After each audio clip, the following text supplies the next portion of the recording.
Hey ladies, Scott Horton here. If you would like truly youthful, healthy, and healthy-looking skin, there is one very special company you need to visit, Dagny & Lane at dagnyandlane.com. Dagny & Lane has revolutionized the industry with a full line of products made from organic and all-natural ingredients that penetrate deeply with nutrient-rich ionic minerals and antioxidants for healthy and beautiful skin. That's Dagny & Lane at dagnyandlane.com. And for a limited time, add promo code SCOTT15 at checkout for a 15% discount. All right, y'all. Welcome back to the show. I'm Scott Horton. This is my show. ScottHorton.org is my website. I'm not really a org, but that was the best URL I could get, so. ScottHorton.org. You can find all my interview archives there going back to 2003. All right, so next up on the show today is Chris Hellman. He is Senior Research Analyst at the National Priorities Project. That's nationalpriorities.org, which is, I guess, the best URL they could get. Welcome back to the show. Chris, how are you doing? I'm doing fine, Scott. Thanks for having me back. Well, you're welcome. I'm very happy to have you here. I don't know how bad your ears burn, but I mention your name all the time because you're a great footnote. I mean, besides being a human being, I'm not trying to say that, but you are a great footnote. You're the guy, along with Robert Higgs at the Independent Institute, and I forgot his name and her name. I'm sorry, I think it was two people over at Mother Jones. You were one of the other people who proved that the government spends $1 trillion a year, $1 trillion on the national security state. And so I end up explaining that to people all the time, and then I cite you to prove my case. Jesus, is that really right, $1 trillion a year? Yeah, it's a staggering amount of money. And now how much of that is the Department of Homeland Security? This year it's going to be about $70 billion, so it's not a whole heck of a lot in the context of the other things that we're doing. Right, not compared to the world empire and the hydrogen bomb maintenance and all of that stuff. Exactly. I see. But still, that's a lot of money, and that it's, you know, the degree to which it's wasted, we can all be thankful, but it seems like they actually spend it on doing things to people, too, yeah? Yeah, I mean, you know, obviously one of the things that if you're concerned about this type of stuff outside of the budget is, and I don't expect it costs all that much, but, you know, the components of the Patriot Act that permit, you know, domestic surveillance and detention of people who are here illegally or trying to enter the country illegally, those are all things that are funded through, at least in part, through the Department of Homeland Security. And now, this institute of yours, you're based in Washington, D.C.? No, actually, we're in Massachusetts. Oh, I see. Okay. Yeah. Well, then, I was going to ask you, back in the days when they passed the Homeland Security Act, of course, they used all the, I guess we could have stopped it if we were doing our job, pressure from the 9/11 Commission to justify passing the thing. But I was wondering do you have any insight into whether people in Washington, D.C. ever really believe that, you know, the solution to a problem is to create a giant new bureaucracy to oversee a bunch of giant bureaucracies and et cetera like that? Is that what they really think? Well, and I was in D.C. at the time, and one of the concerns when they created the Department of Homeland Security was just how scattered the authority and the functionality of providing for our nation's homeland security was. At that point in time, in excess of 40 federal agencies had a piece of the quote-unquote homeland security pie. And the creation of the Department of Homeland Security was an effort to at least in part streamline and centralize this, and they drew together all or parts of 22 federal agencies, but that still leaves several dozen outside of the Department of Homeland Security that contribute budgetarily and functionally to providing Homeland Security, however you define that. Mm-hmm. Well, so now you cite the GAO studies in here. When the GAO, that's the Congress's auditing department that they use against the executive branch kind of thing, right? My favorite department of the government. When they study this, do they show that, for example, it's proven beneficial for the Border Patrol or the Coast Guard or these other agencies to be centrally coordinated like this? If we take these now, you know, subsets of this department, these former departments, and judge them by their former standards, that kind of thing? Because it seems to me like if they had a chance to stop a terrorist attack, it would be the decentralization of power that would give them the chance rather than centralization. It's an interesting question. I mean, one of the things that centralization was, well, there were actually several functions that centralization was supposed to serve. One was to avoid duplication, save some money, and the other was to coordinate activities across federal agencies that were somewhat disparate in their function, and the third was to hopefully bring some sort of sanity to the budgeting process. But I think what you have found as a practical matter is that agencies that traditionally have not worked well together don't work all that well together moving forward, just because of historically, they've had their own turf that was respected as part of their function. And the other part of it is just when you bring together, 200,000 bureaucrats and put them all in the same room effectively, it's not easy to coordinate their function and streamline it overnight. And what you point to, the GAO has looked at the Department of Homeland Security amongst others and categorized a lot of their activity as being high risk in terms of management and those types of things. And being a member of the GAO's high risk series is not a place where you want to find yourself. And what it really says is, there are more than a few bugs in the system, and we're going to be watching you to see how well you do in ironing them out. And Homeland Security, has been identified in several areas as being lacking. The biggest offender, not surprisingly, when it comes to being high risk for management mispractices, is the Department of Defense. But Homeland Security is right up there. Mm-hmm. Well, this goes more to Tom Englehart's introduction to your piece here at Tom Dispatch, and of course it's running under Tom's name at antiwar.com as well. More to his intro than what you wrote, but it really is a thing, isn't it? The name Homeland Security. I mean, I'm not sure what percentage of people in the polls ever said that they were bothered by that, but as Tom puts it, it really does smack, doesn't it, of Germany or Soviet collective totalitarianism. Homeland. What is this homeland? It's our country where we all live. That's all. Come on. Yeah, and I mean, words mean things. So I think we're budget analysts, but I understand Tom's rhetoric. I think it's I think it does have those connotations to it. Interestingly enough, however, when you look underneath it, the name doesn't really fit the operation as far as its efficiency and effectiveness, and even its sort of unity of purpose. Right.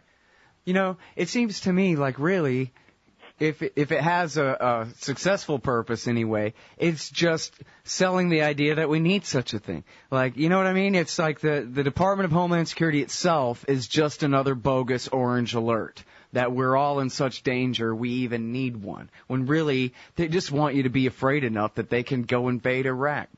Well, yeah, and one of the interesting things that's sort of somewhat related is that one of the recently Friday the across the board spending cut sequestration was supposed to go into effect, and prior to that, in an effort to head that off, the White House sponsored a series of press briefings where heads of the various federal agencies came in and said, this is what sequestration is going to mean if it kicks in. And Janet Napolitano, who's the Secretary of Department of Homeland Security, came in, and the focus of her discussion wasn't so much on we're going to be less safe from terrorist attack. Her focus was on this is going to have a really direct impact on the nation's economy. Why? Because it's going to reduce the number of inspectors at our borders and that type of thing. It's going to slow the process down. So it wasn't we're going to be at greater risk from people trying to sneak into the country. It was going to be the weighing effect that having fewer people, fewer people hours at the Department of Homeland Security was going to have on the U.S. economy. And I sort of scratched my head and I said, so it's not about Al-Qaeda? Yeah, it turns out there were only ever a few dozen of those guys a long time ago. But anyway, well, okay, so now we talked about those GAO reports. Can you take us through some of what you learned digging through that stuff? Because that's the kind of thing that I always want to do, but I never really do, dig through GAO reports. Well, for instance, one of the things that the Department of Homeland Security does that's not related to counterterrorism is it's where the where the Federal Emergency Management Agency lives, FEMA, whose primary function is to respond to disasters of all sorts, be they natural or man-made. But we most closely associate FEMA with hurricanes and that type of thing. And they get about $14 billion a year through the Department of Homeland Security. But one of the things that GAO found is that FEMA's method for assessing disasters in regions and their ability to respond and recover is completely outdated and is ineffective in helping regional responses to either any type of disaster, be it natural or man-made. And when you're spending that kind of money and you're finding that you're unable to assess the damage done after a hurricane, that's rather troubling from a budgetary standpoint. Yeah, for sure. Money down the drain. Well, you won't have to tell the people of Occupy New York who turned themselves into Occupy Sandy and went around feeding the FEMA people. Yeah, in one of the great ironies. Yeah, well, it's just par for the course from what I'm looking at here. I don't know what's so ironic about it, other than what they claim that they're for, But they never have been really about disaster relief, right? It's all about continuity of government. That's why it took so long to get around to trying to save anybody from their attic during Katrina, was right. Because the first thing they were doing was making sure that the state was still the state from instant to instant with no interruption. And that's one of the problems with larger bureaucracies is that they turn slowly and even 10 years after its creation, and Department of Homeland Security was created 10 years ago on Friday, or opened its doors. Even 10 years after its creation, where you find, for instance, another GAO report that recommended 1,600 changes in the way the agency was administered that had not been implemented. I'm not trying to apologize for them, but by their nature, federal bureaucracies move very slowly, and so important changes, even though the recommendations have been made, are often slow to manifest themselves. Mm-hmm. Well, and I guess that's true with any bureaucracy, but of course the economic incentives for a government agency are always all kind of strange, where they're better off if they spend every last dime, rather than they're going to be in real trouble if they spend every last dime, which is how it would be, well, typically, not necessarily every time, but typically that's how it would be at a business. That's the boss's money. He's going to be mad if you're spending more than you absolutely need to, right? Yeah, it's a fairly unusual occurrence for a federal agency to return money to the Treasury saying we were able to do it more efficiently than we had hoped to, and here's your change. Right. Yeah, Ron Paul did that as a congressman, but he's about it I've ever heard of. Yeah, and again, the incentives are not for that type of thing, because the government is not a for-profit, and unfortunately, the government is less responsive to taxpayers than most corporations are to shareholders. I think if we were thought more of as shareholders than taxpayers, we'd see a little more efficiency. Mm-hmm. And now, you know what? I don't really understand what the Homeland Security thing is. I mean, other than just being a new name, an umbrella organization for the Coast Guard and the Border Patrol that already exist and whatever.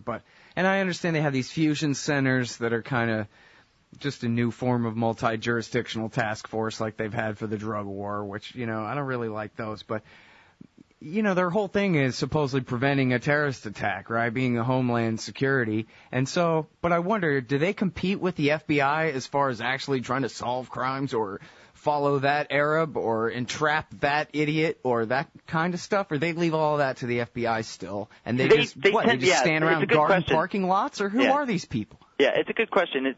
And they tend to, again, it goes back to the inception of the Department of Homeland Security, how it was going to function. They brought certain functions into, under their umbrella, but others they did not. And how this was done, for instance, the Coast Guard used to be part of the Department of Transportation, and it was subsumed to the Department of Homeland Security, but the FBI was not. And so, you wonder where jurisdictions begin and where they end, and I think that this is an imperfect method of doing it.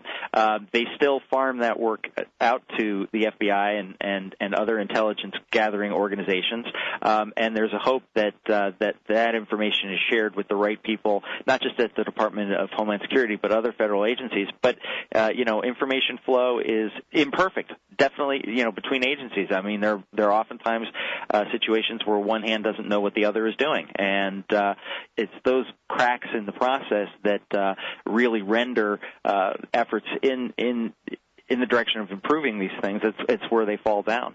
Mm.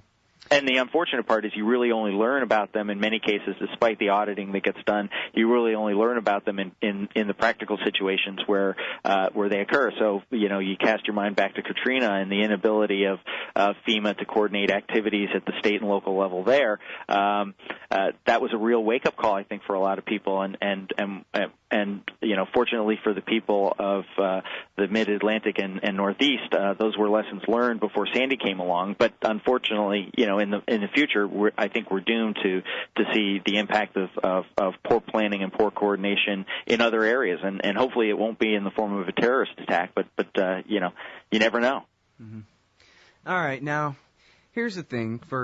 I think you probably learn a hell of a lot going through these reports the way you do and crunching the numbers the way you do. When it comes to the new kind of side of the national security state, I mean, we already had a domestic national security state in a big way before Homeland Security, but, all of this is layered in so much secrecy, but it seems like in your position, really digging through these details on a regular basis, you really begin to see a picture of, what it all really looks like without necessarily access to all the details about, which contract does SIAC get to accomplish what evil deed or whatever. You still kind of get a flavor for what's going on. And I wonder if you could describe to us how much you think things have changed. I mean, it would be crazy to say the Clinton years was the era of accountability or something like that. But, when it comes to slippery slopes, how far past a rule of law have we gone to just national police state here? Well, I don't think those are actually really budgetary things. I think that those are policy initiatives. I mean, obviously,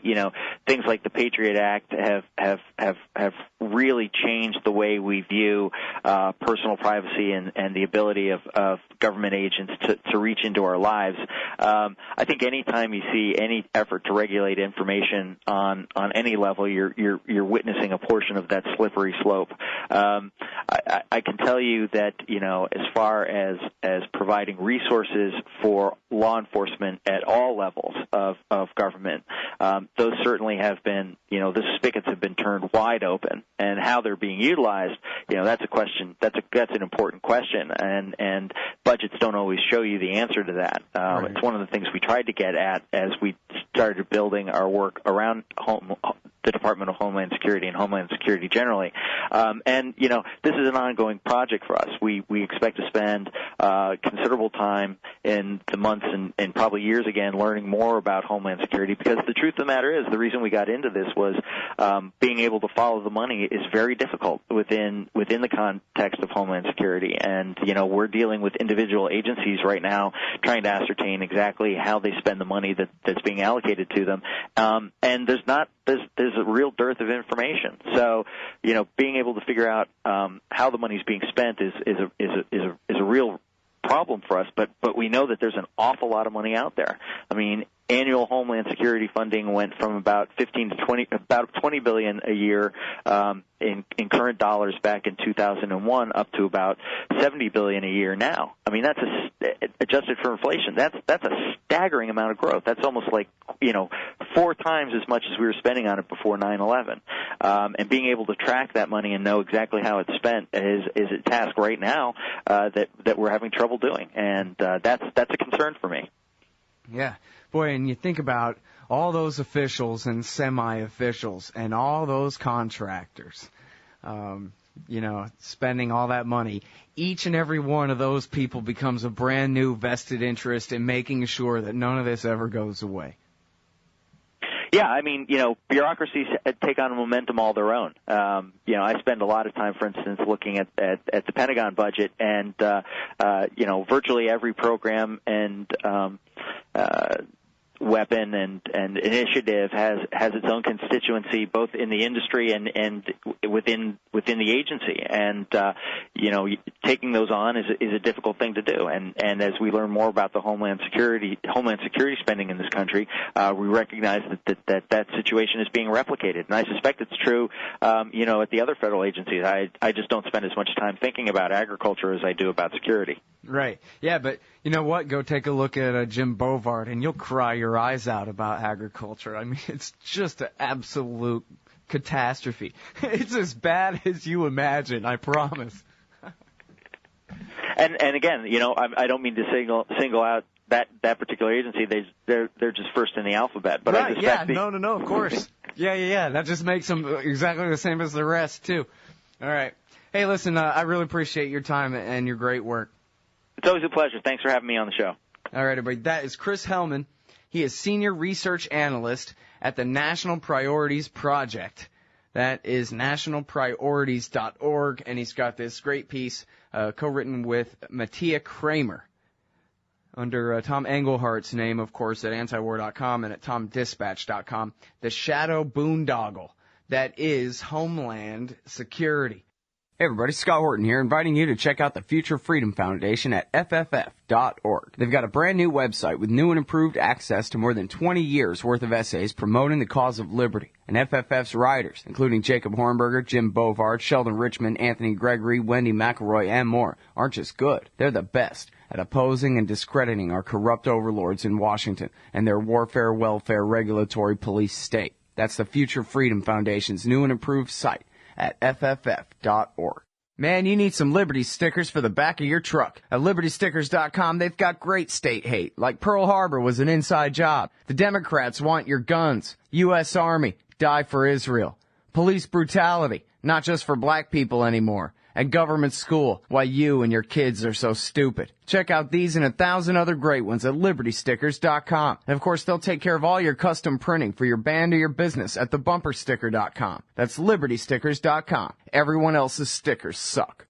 Hey everybody, Scott Horton here. Ever think maybe your group should hire me to give a speech? Well, maybe you should. I've got a few good ones to choose from, including How to End the War on Terror, The Case Against War with Iran, Central Banking and War, Uncle Sam and the Arab Spring, the ongoing war on civil liberties, and of course, why everything in the world is Woodrow Wilson's fault. But I'm happy to talk about just about anything else you've ever heard me cover on the show as well. So check out youtube.com/Scott Horton Show for some examples, and email scott@scotthorton.org for more details. See you there. Hey y'all, Scott Horton here, inviting you to check out wallstreetwindow.com. It's a financial blog written by former hedge fund manager Mike Swanson, who's investing in commodities, mining stocks, and European markets.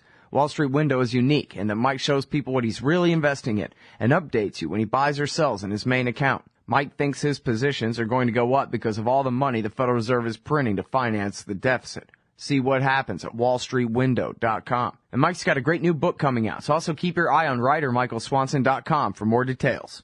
The Emergency Committee for Israel, Brookings, Heritage, AIPAC, WINEP, JINSA, PNAC, CNAS, the AEI, FPI, CFR, and CSP. It sure does seem sometimes like the war party's got the foreign policy debate in D.C. all locked up. But not quite. Check out the Council for the National Interest at councilforthenationalinterest.org. They put America first, opposing our government's world empire, and especially their Middle Eastern madness. That's the Council for the National Interest at councilforthenationalinterest.org.